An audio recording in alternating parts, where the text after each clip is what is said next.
The Big Ten. If you were watching college football yesterday, you woke up and you breathed a sigh of relief. We made it. Not to the finish line, but to the starting line. At least we made it.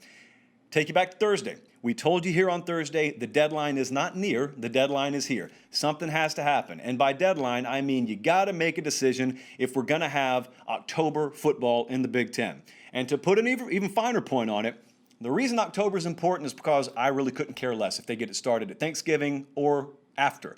And as we've seen over the past week, a number of their star players up there don't care either. In fact, Wyatt Davis already opted out for Ohio State, so we'll see how that pans out. My point is, give us October football or just don't even worry about it. And the deadline to make that decision is not approaching. The deadline is here. So then we fast forward again to yesterday morning, and you start seeing reports out of the usual places that you've been able to go to get reporting on this.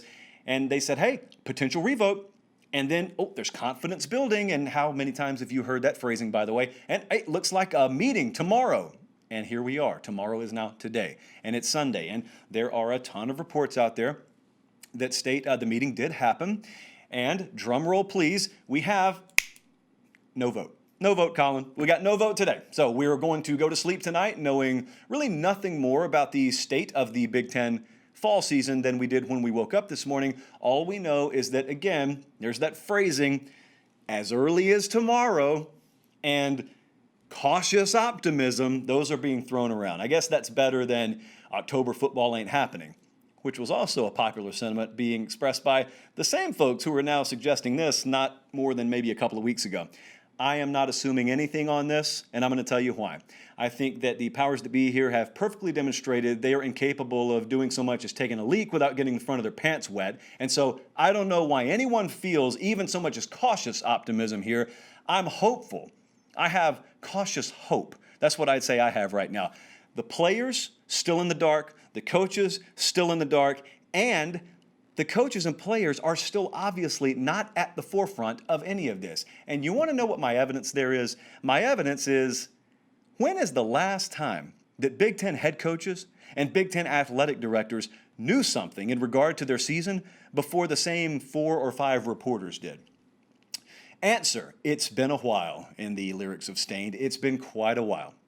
And what that tells you is the focus here is still mainly on a couple of things. It's on PR, and it's on messaging. And that really is how a politician thinks, and that's largely the kind of figures we have involved here. That's not unique to the Big Ten. What is unique to the Big Ten is how poorly they've handled this. They could still right the wrong tomorrow. They still have time. Believe it or not, we're sitting here. Folks are entering week 2, week 3 of their seasons. We still have time.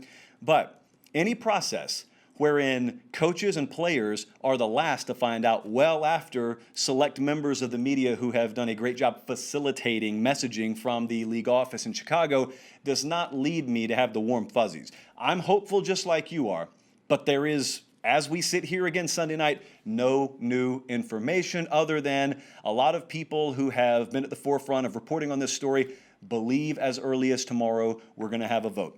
What will that vote include? What will that vote conclude? Your guess is as good as mine.